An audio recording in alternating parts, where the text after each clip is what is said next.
Hey, all right. Good Tuesday morning, everybody. May 20th, 2025. It is a balmy 47 degrees out here in mid-Michigan. And I'm tired of it. So, yes, I have been trying to get myself hype. By listening to some writing. So I let you fly. What can I say? Now let's really get hype. This is what I was actually jamming. Do y'all want to see a sneak peek? Oh, yeah, I think we got to go to a commercial. Oh, I don't think we're going to take a break yet, because guess what? Yeah, I wore my clogging shoes. Commercial break. Just leave the dancing to us, Eli. Come on now. The rest of us, we're going to sing and we're going to dance.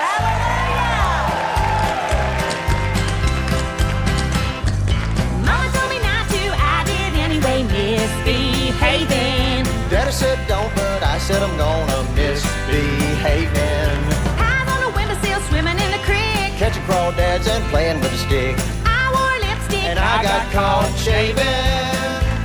Just two little country kids outside misbehaving. Teacher said don't, but I said it anyway. Misbehaving. Preacher said no, if you do, you're gonna pay misbehaving. Kicking and spitting and cussing out loud. Running through the house with a pickle in my mouth. Playing in the street, look at me outside waving. Just two little kids out there misbehaving. We thought we was just messing around till we met that man in the thorny crown. It taught us that tricks and mischief leads to Satan. So from now on, there's no misbehaving. Okay, now that I am good and hype, let's go. Let's go. Good morning, everybody. Won't be so you're in the office. Won't be so active. Good morning, Janelle Hall. Good morning, Chase. How are you guys doing? It's okay, bud. Don't worry about not being too active. Today we're gonna be trying to keep it quick and concise. We're just kind of out in the weeds right out from the jump, you guys. So in case you haven't already, go ahead and vote on the poll. Did you touch my butt? Dewey, did you just grab my ass? Sir, from where I'm standing, that's a physical impossibility. I know your tricks, Dewey. That's where that comes from. All right, guys. Now that the weirdness is out of the way, we're going to be talking today a couple of articles here. Not a lot of NFL news that I feel like talking about. I'm tired of beating that dead horse of the tush push. Oh, the NFL is going to vote on to ban the tush push. Well, I'm going to be honest with you guys. It's there's no way they're banning the tush push. They can say they want about safety all they want, blah, blah, blah. Tush push puts on points. Points sell, and that's what they want. So we're going to kind of step away from that for a day here. Wait till the verdict's in on that. I'm tired of talking about that. So today's going to be all Lions-centric. Again, we are keeping things quick and concise. Got to be out the door here in about the next 41 minutes. We got to be logged off, so we're going to try and keep it rapid fire. Sorry if I missed some of the chats this morning, guys. We're just trying to move right through it. So today's going to be all Lion-centric. We're going to be, first stop is going to be over at sidelionreport.com.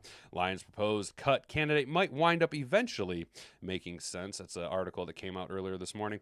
And then, man, I don't know. I don't know if this is all just JMO talking points again.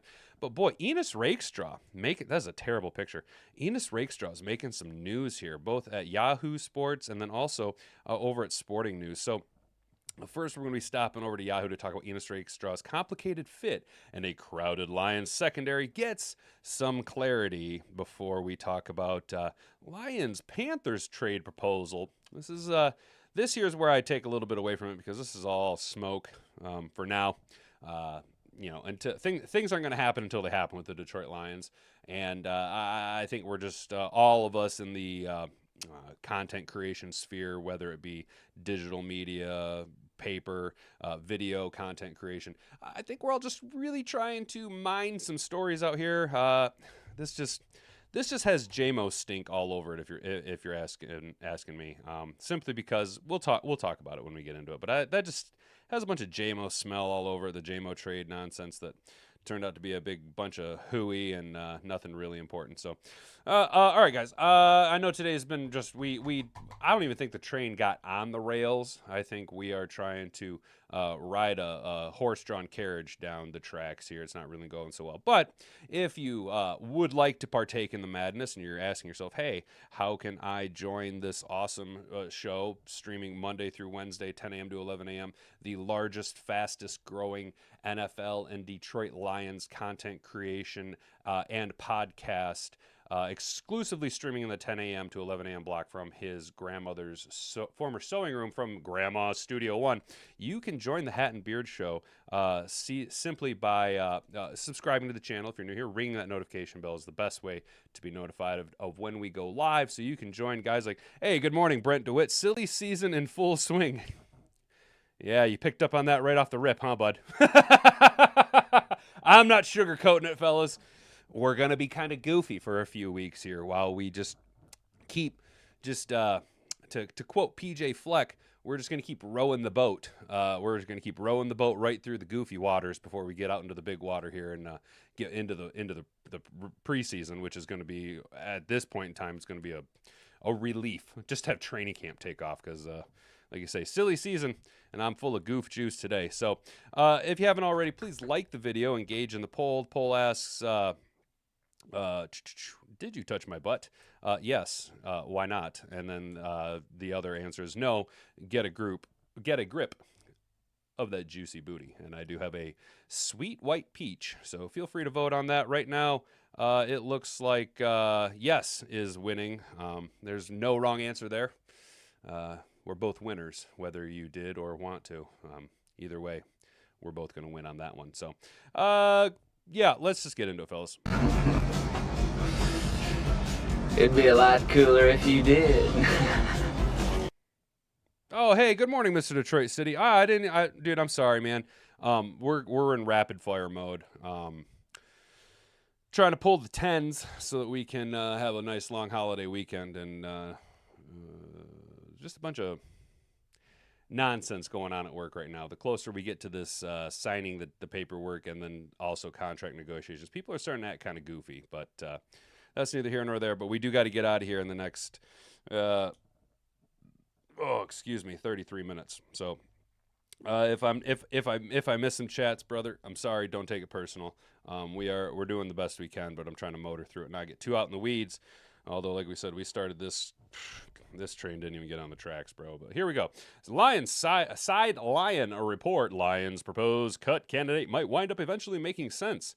The Lions lack for obvious cut candidates, as usual. But one could eventually make sense. This is coming from Brad Berriman. It says 16 minutes ago, but that was 16 minutes ago, an hour ago. So, with the third most cap space in the NFL right now, according to Over the Cap, and few, if any, other moves to be made this offseason, the Detroit Lions also don't have a lot of incapacitating salary cap numbers on their 2025 books. Of course, circumstances could change, but the Lions don't have to do anything with the roster, and they can feel good about that. With that in mind, it's hard to give the Lions a clear-cut candidate to be cut as June 1 looms, and the circumstances of a move would generally tilt favorable from a cap, savings, and dead money perspective. Chris Knox of Bleacher... Christopher Knox of Bleacher Report has offered the best player who could still be cut from any NFL roster this offseason. For the Lions, he went with wide receiver Khalif Raymond, who is one of the guys that we've kind of been, I don't want to say a focal point of the rebuild, but he's one of the Moji guys, right? Came in, didn't really have a lot of expectations put on him. He's really been a gritty guy. He's really flourished as a special teamer for us. Think back to, I think it was the Jets a few years back, had a nice punt return for a tug there. And all in all, he's a dynamic player. This is no slight to him, but in our offense, it's nice to have a poor man's Amon-Ra St. Brown to fill in for Amon-Ra St. Brown. I mean, it's just kind of a nice little luxury to have. Raymond, this is quoting Christopher Knox of Bleacher Report. Quote, Raymond might not get a lot of attention from non-Lions fans, but he's been a solid contributor over the past 4 years. He topped 480 yards in 3 straight seasons before last year's 215-yard campaign, which I believe was hindered by, I think he had an ankle that kept him out the majority of the season. After mentioning the wide receiver depth the Lions have brought back or added, Fireball, Tim Patrick, Isaac Tesala, and Dominic Lovett. I don't love it, but we'll see. I'm not sold on this Lovett character. Knox noted what could save Raymond. Quote, Raymond's punt return ability might be enough to save his roster spot in 2025, but if another returner emerges, Detroit could save $3.6 million in cap space by cutting the 30-year-old. Per Eric Schlett and Jeremy Reisman, a pride of Detroit, who we read Reisman pretty regularly around here, the Lions restructured Raymond's contract in late March. That move shaved off a 2026 void year that was on his original deal, as Raymond took an overall pay cut but had more guarantees pushed into the 2025 season. His 2025 cap hit went from $500,000 to $6.95 million. Yay! A slight uptick there, a very, very, very small uptick in pay. I'd like to have that kind of a percentage increase, go from just barely getting by on a $500,000 a year contract to $6.95 million. Just go ahead and add an extra 6.9 in front of my original annual salary here. With that, there's not much salary cap benefit for the Lions to move on from Raymond. According to Over the Cap, cutting him before or after June 1 would create $6.43 million in dead money hit with $500,000 in cap savings. A trade would be more beneficial, dropping the dead money hit from $4.6 million to $2.35 million in cap savings. Moving on from Khalif Raymond could eventually make sense for the Lions. Well, he is a 30-year-old wide receiver on the last legs of his contract.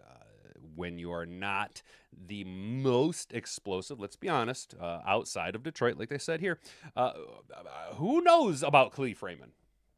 Right? He's not on the tip of everybody's tongue when you're talking about the top wide receivers in the league. He's not even on the tip of everybody's tongue when you're talking about the top returners in the league. There's a bunch of T's I just spilled out on you there. I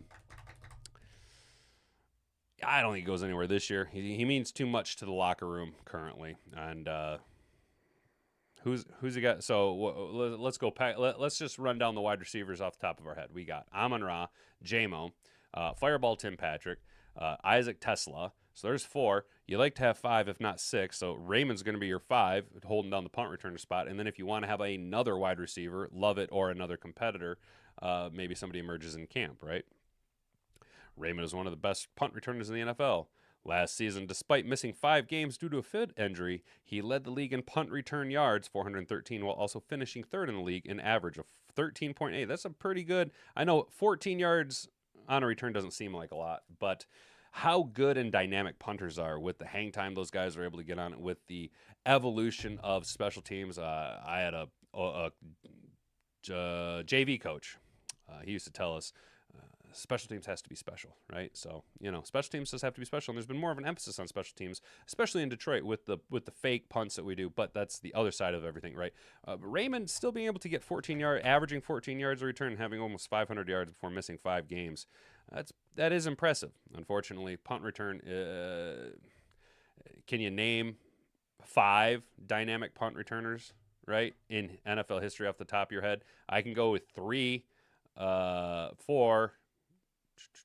So we're going to go Hester, Dante Hall, Patrick Peterson, and Brian Westbrook. Those are the top guys that I can just Desmond Howard. There. Okay, boom. There, 5. There. I was able to pull 5 out of my ass, right? But as Knox hinted, Raymond's role in the Lions' offense continued to erode in 2024. After averaging 20.5 offensive snaps per game in 23, he averaged 17.6 snaps per game as he tallied just 17 catches for 215 yards. If Tesla or Lovett make a case for a notable offensive role right away, or one or both are given a shot at punt return work during OTAs, training camp, and the preseason with an eye on the future, Raymond is entering his final year of his contract. Leaf, as Dan Campbell calls him, might become relatively expendable. If Raymond doesn't keep a firm hold on his punt return duties, his projected offensive role is not enough to guarantee him a spot on the Lions roster. Moving on from him remains incredibly unlikely, but it can go into the there's a non-zero chance category if things go a very specific way now and between now and week 1. I'm fairly confident that Isaac Tesla is going to carve himself out a nice little role there in our offense. I think Isaac Tesla, I don't think he's the steal of the draft. Tate Ratledge is the steal of the draft, but Isaac Tesla is maybe the second best steal of the draft, and we were able to get both of our dirty little dick beaters on both those guys. So hey, look at the Lions go. Down in the chat, Billy White Shoes Johnson was old. Oh, okay, yep, he was electric and old school. Yes, sir. There you go. See what I'm saying, man? You see what I mean, Brent? Where there's just not a lot of guys. You gotta be really good as a return man to carve out a name for yourself. That's why, the names, when we say the Devin Hesters, the Dante Halls, the Billy White Shoes Johnson, you know what I mean? The other guys I named, I guess Desmond Howard would be kind of the next biggest name.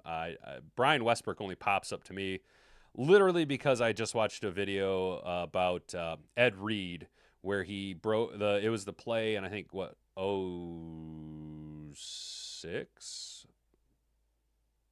maybe it was 2014, where Ed Reed broke his own longest interception return against the Eagles. Kevin Cobb threw a 107-yard pick six to Ed Reed, and Brian Westbrook just happened to pop into my head because I watched him miss a tackle. So I was like, oh yeah, Brian Westbrook, he also used to return punts. So, what do I think about the Khalif Raymond? What do you guys think? Do you think Leaf makes it on the roster? I don't think Leaf goes anywhere. Yes, you could save a little bit of money on the cap. Not something that we're in dire straits for. We don't have to move these microwave ovens. We don't have to move those color TVs. We can keep Khalif Raymond. He can play the guitar, and he can make his money and get chicks for free. You know what I'm saying? He can kind of linger around this year, get a $7 million contract or a $7 million payday. Hold down the punt return thing. Really emphasize on that. And yes, your offensive role will be diminished. You're a 30-year-old wide receiver who's never been an elite wide receiver, right? Really focus on the punt and kick return aspect of it. Try and coach up the younger guys, and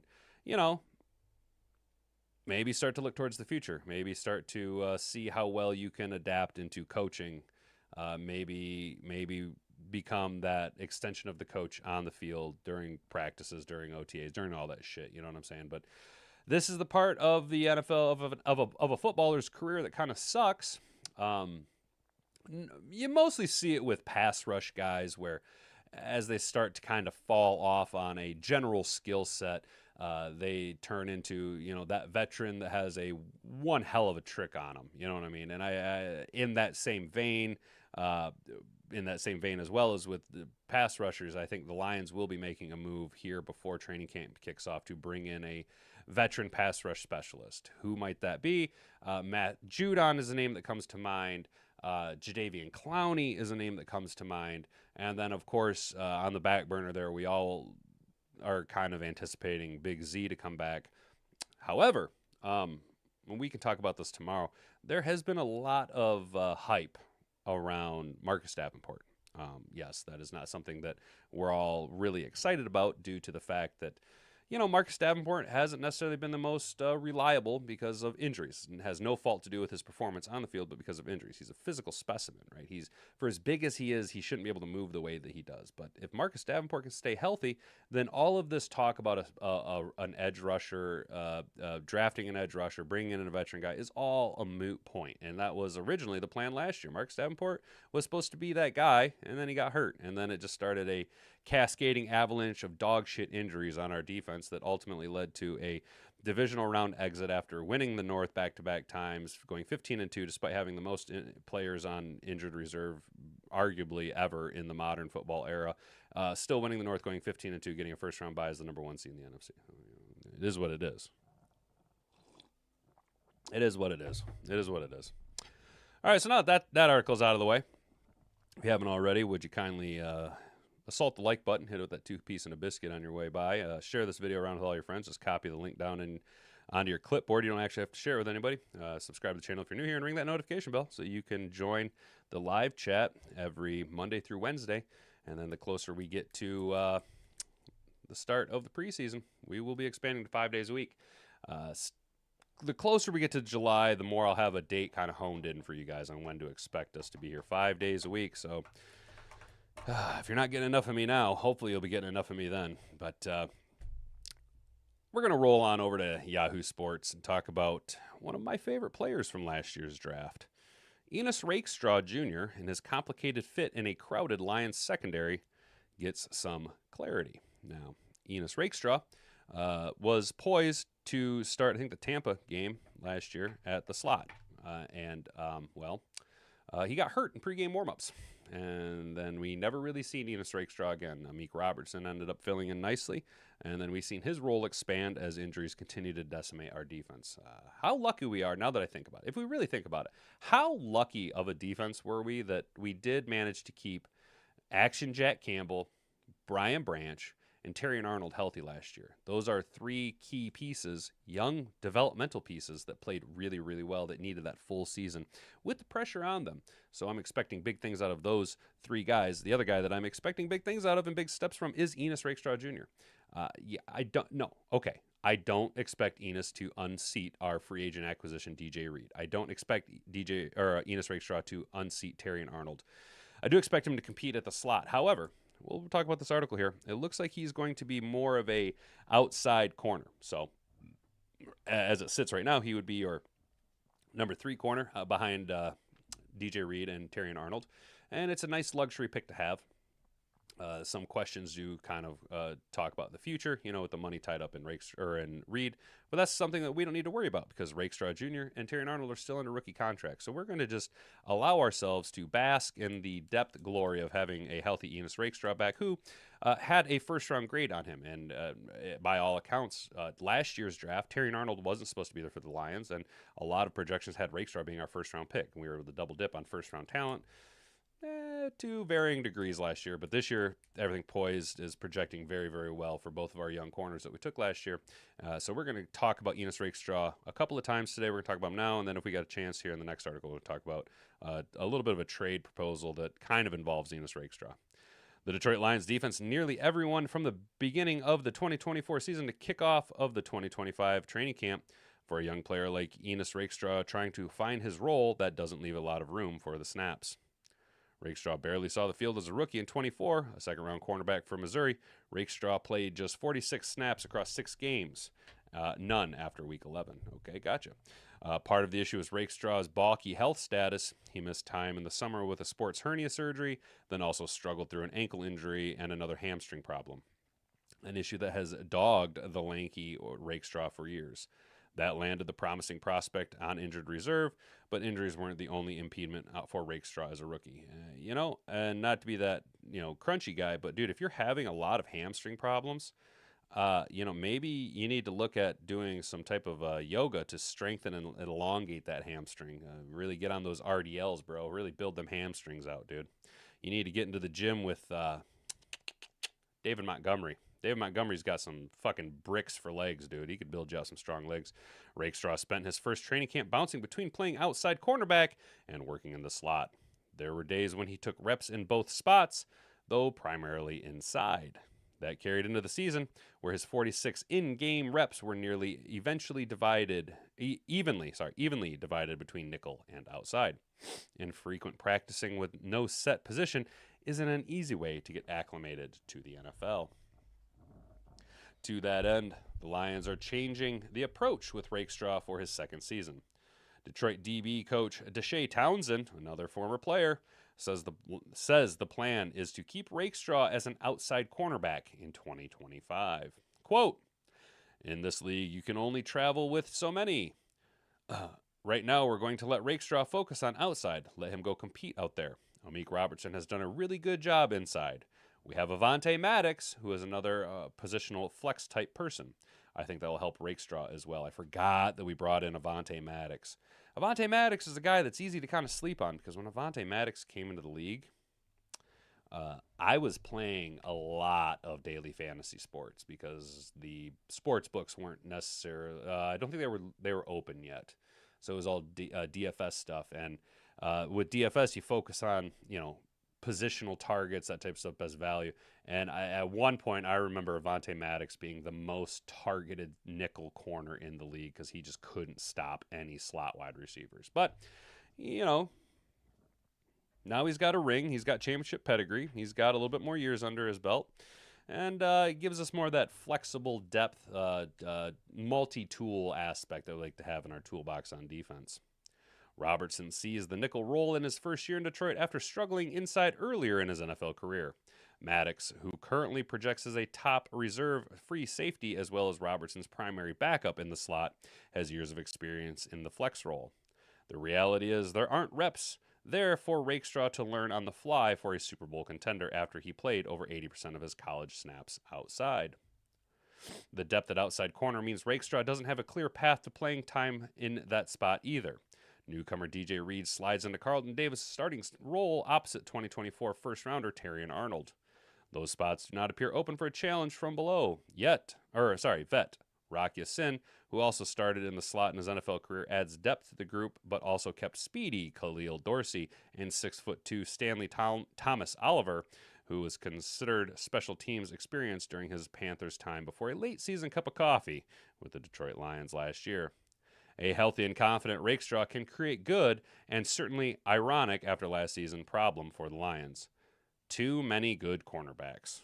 He'll need to prove he can stay on the practice field and make a bigger impact on the outside and on special teams in his second season. So there's a little bit of more of a pathway to what we can expect out of Ennis Rakestraw. Going to be more locked into your outside guy. It makes sense if you played the majority of your collegiate career on the outside. Why are we going to try and just take a square peg and just jam it into that round hole? You know what I'm saying? Why not take that square peg and just put him in the square peg spot? You know what I'm saying?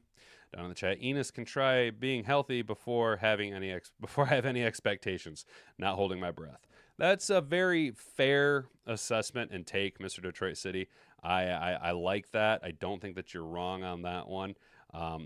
You guys have heard me say it a million times, and I'll continue to say it a million times on this channel. Availability is the best ability. And with Rakestraw, what have you done for me lately? I need to see it before I can believe it. Give me a full year. Give me a good camp. Give me a solid preseason where you really push guys. I want you nipping at the heels of Terrion Arnold all season long. Right, I want you to, I want Ennis Rakestraw to have such a good season that next offseason we're talking about him being a potential trade value for the Detroit Lions. Just have it all be smoke and mirrors. I'd like to see a Jameson Williams size step forward like he had last year. I know I'd make fun of Jameson Williams having his first breakout year, going over 1,000 yards with his whopping 1,001 yards, but I'd love to see Ennis Rakestraw take this huge step. Now, for that to happen, either he plays really, really well and we wasted a bunch of money on DJ Reed and Terrion Arnold starts to flop out, or God forbid one of those guys get hurt. I need to see it though. I need to see it. I need Mr. Second Rounder. Yeah, that's true. Yes, sir. Kiddo couldn't get rep because he wasn't good enough, and then he got injured as an out for his fans. Let him show up to work consistently and perform. Yes, exactly. It's he had a lot of hype, right? He had a lot of hype coming in last year. I was really hype about the double dip that we were able to get, with the first round pedigree on Rakestraw Jr. And I mean, how much would that have sucked last year if he was our first round pick and we didn't get Arnold and then he just fucking shit the bed the way that he did? You know what I'm saying? That would have really sucked. But I'm going to have to see it. So we're going to hope for the best with Ennis Rakestraw Jr., but I am in that same boat as Mr. Detroit City. I'm not going to hold my breath. That'd be a worthless endeavor. We're going to hope for the best, but know that there's not a lot of pressure on him, so there's no point in holding our breath if he works out or not, because he's a second-round pick, not a first-round pick. There wasn't a whole lot of capital invested in him, you know what I'm saying? All right, guys, we got a few minutes left here. We're going to continue to talk about Ennis Rakestraw Jr., but this is a little bit different take on it. We're going to go over to thesportingnews.com. Lions-Panther trade proposal clears way for Ennis Rakestraw Jr. to start. So before we get into this, if you haven't already, if you'd kindly walk on over to that subscribe button, subscribe to the channel if you're new here. could assault that like button on your way by. Go ahead and hit the old 2-piece and a biscuit. You know what I'm saying? Ring that notification bell so that you can be part of the Hat and Beard Show every Monday through Wednesday, 10 a.m. to 11 a.m. here at youtube.com. We will be expanding to 5 days a week here come July-ish. And for those of you wondering, we probably will start to dual stream out to Rumble as well. I really like the idea of casting a wider net. I don't want to cast a really wide net and get out over my skis, but it'd be nice to kind of grow a little bit on another platform as well. So over here, Mike Moratis from thesportingnews.com. There's our boy Ennis Rakestraw Jr. The Lions have a pretty crowded situation at cornerback entering the 2025 season, and that has led some to believe the team could make a trade. The Lions have Terrion Arnold and free agent acquisition DJ Reed. That's right. But they have two candidates for the slot cornerback job in veteran Amik Robertson and the 2024 second-round pick Ennis Rakestraw Jr. So this is a very contradictory. This came out the same day as the article we just read over at Yahoo, right? So here you go. You can see this came out May 20th. That's today, May 20th at 8 a.m. And this came out May 20th at 7:51 a.m. So contradictory takes. That's why I said a little bit of smoke, fluff, and fire around here. Lack of production from a second round puts me in the show me category. Exactly, Brent DeWitt, exactly. And that's kind of where I'm at with the whole, like, boy, aren't we glad that old Ennis Rakestraw wasn't a first-round pick, because then he'd already be a bust. He'd be labeled a bust. He'd be busted. It would just, Brad Holmes' first miss, you know what I'm saying? But thankfully, like you say, Mr. Second Rounder, not too worried about it. Oh, excuse me. Sorry about that, fellas. 1 second. Had to hit the old oil can. While there is zero evidence the Lions are willing to trade him, speculation has run rampant that Robertson, who is in his final year of his contract, could get dealt to clear the way for the Missouri product. One analyst's speculation about such a trade with the Panthers is the Panthers. Anthony Rizzuti, who recently named Robertson as a possible trade target for the Carolina Panthers. Robertson could also appeal as an option at the nickel spot. The 6-year veteran, who is expected to be ready week 1 after breaking his arm in the playoffs, is entering the final season of his contract and could face some competition from Ennis Rakestraw Jr. Robertson had an outstanding first season with the Lions in 2024, with the veteran slot corner giving up completion rates of 61.5% and a passer rating of 90.7 when targeted. He would no doubt be a valuable addition in Carolina. However, it remains unlikely that the Lions would trade him. I have a very strong reason for that. For starters, the Lions value depth, especially after a season in which the team saw countless injuries from key players. Furthermore, with Rakestraw Jr. being unproven, Robertson stands out to be the team's primary slot cornerback again and is in a definite insurance policy at the very least. The Lions did not plan on putting Rakestraw Jr. in the slot last season, but an injury stopped that from... Oh, the Lions did plan on putting Rakestraw Jr. I was like, that didn't make any sense. But an injury stopped that from happening. Now the Lions have a sophomore cornerback working on the boundary during off-season workouts, so the slot plan for him might be done. Oh, there you go. You just completely... You know...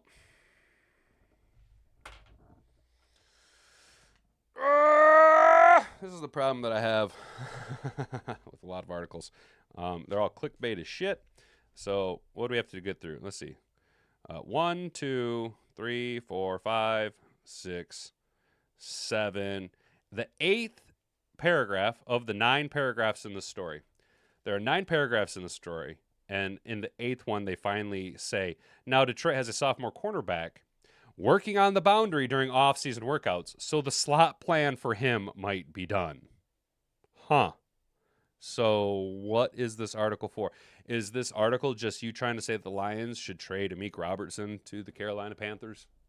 Is this just a trying to speak it into existence type situation? Because look here, Hoss. There is one really fucking good reason why Amik Robertson is going to stay on the Detroit Lions until he doesn't want to anymore, or until he can't do his one trick really fucking well. There's one thing that Amik Robertson has been able to do.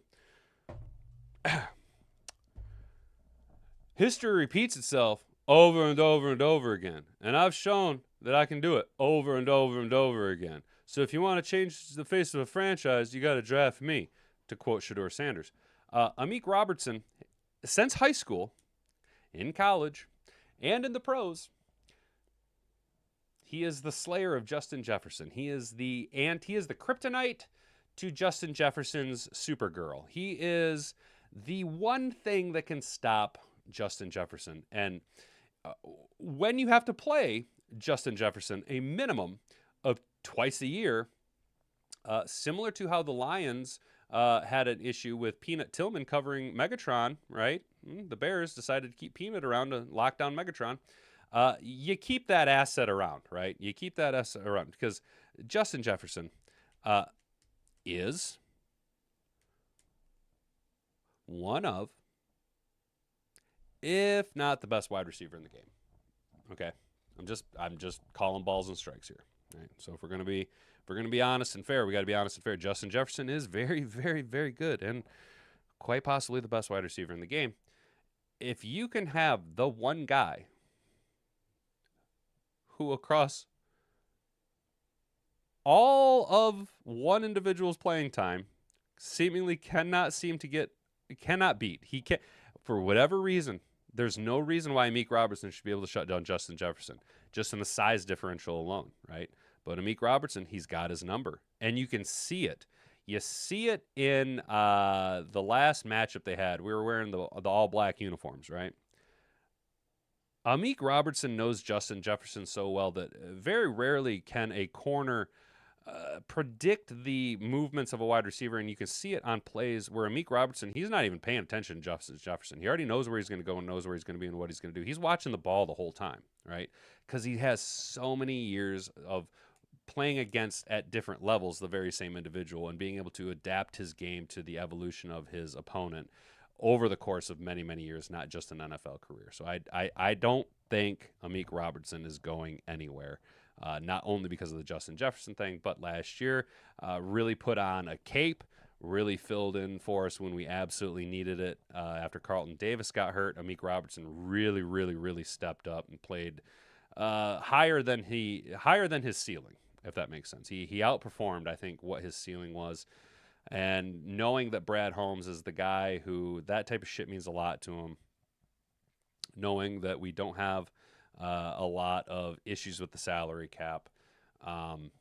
Does it make sense? No. Does it make sense as far as roster space? He's a more valuable asset that we could get some draft capital for from a team like Carolina.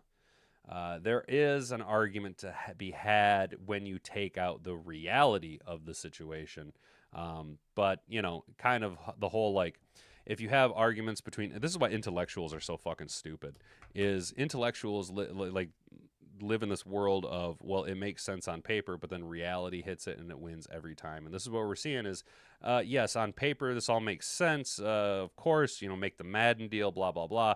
But the reality of the situation is Amik Robertson ain't going nowhere. Amik Robertson's going to have to really scrap for reps, barring any injuries. And yeah, he'd probably be at this rate your fourth nickel defender, because obviously it's going to go, as it stands right now, Amik Robertson, Avonte Maddox is slotted in to be the reserve slot guy, and then let's not forget Brian Branch in his rookie year is one of the best slot defenders in the NFL. So if push came to shove, do you want to rely on unproven Ennis Rakestraw at the slot corner spot, or do you want to slide your lights out all world third best safety in the NFL down into the nickel spot and allow your reservist to kind of float around there and say at the safety spot opposite Kirby Joseph? I think that's more of a option than forcing Rakestraw to play a position that he doesn't necessarily fit. That's a very square peg round hole. So we got about 5 minutes here. We're going to rock it on over to the chat. Lack of production. Yep, we read that, Brent DeWitt. Love Amik the Freak. Yes, Brent DeWitt. I really love Amik Robertson. And this is, again, we talk a lot about Brad Holmes and his he's a very honorable guy, right? I don't see Brad Holmes making moves out of spite. I see Brad Holmes really trying to do everything he can to help his guys as best that he can. And I really feel like Amik Robertson is a Brad Holmes, Dan Campbell guy. Similar to Khalif Raymond. They are MCDC guys. You know what I'm saying? They fit the culture. They know what we're trying to do, and they've been able to produce the opportunities that have been given to them. They don't go out and they don't demand money. They don't pound their fists and say, I am him. They come in and they say, what can I do? How can I help win? How can we help? How can we better this team? I don't need to have the lights and the glory and the dollars and the fame. I want to win. I want to win. That's all I care about is winning. And those are the guys that we get after. And I think Amik Robertson is one of those guys. So I think this is a bunch of smoke. I think this is a JMO smoke show. The media just trying to drum up some type of traction and stories. And, well, obviously to varying degrees of success, because here I am reading about it. Filled out a 45-minute long show today on a couple of smoke screens. So hopefully these don't really happen. We are going to wrap it up today here, fellas. So we did talk about Lions' proposed cut candidate on offense, being Khalif Raymond, who you guys know I'm a big Leaf fan. Then we talked about Ennis Rakestraw Jr. and what the plan is for him moving forward. Complicated fit in a crowded Lions secondary, but he did get some clarity because Deshae Townsend is talking about putting him on the outside, kind of leaving him there because statistically it makes sense. You don't want to try, and he ran over 80% of his snaps. Where is it here? Or I said he ran 80% of his snaps outside in college. Why try and force him? There you go. Try on the fly of a contender after he played 80% of his snaps outside in college. So why that? And then in the same vein as the story we talked about prior to this with cap cut candidates, as well as Ennis Rakestraw Jr., we talked about the potential just kind of guys sitting around, kicking the can around, talking shit about the Lions Panthers trade proposal that would send Amik Robertson to the Carolina Panthers. But then again, we got down here, and as always, down in the very bottom of the article, the writer contradicts the headline. So cool. All right, fellas, I am going to get up out of here. It has been a wonderful show. Appreciate you guys all hanging out. Thanks for tuning in. Thanks for telling a friend. That's what we love about you. Don't forget, we will be back tomorrow to probably talk about the NFL owners voting on the tush push and the Lions' proposed change to the playoff seedings. I don't expect either one to get any legs. I don't expect much change from the owners. So that's going to be it for me. I've been Hat and Beard. You guys have been an attentive audience. Appreciate you hanging out. Thanks for keeping the show lively down in the chat. Again, I'm just reading things. It's you guys who keep things going and keep us lively. If it weren't for you guys, I'd just be talking to myself, and that's not very fun. I do it too much as is. All right. I've been Hat and Beard. You've been an attentive audience. Until tomorrow, bonga bonga.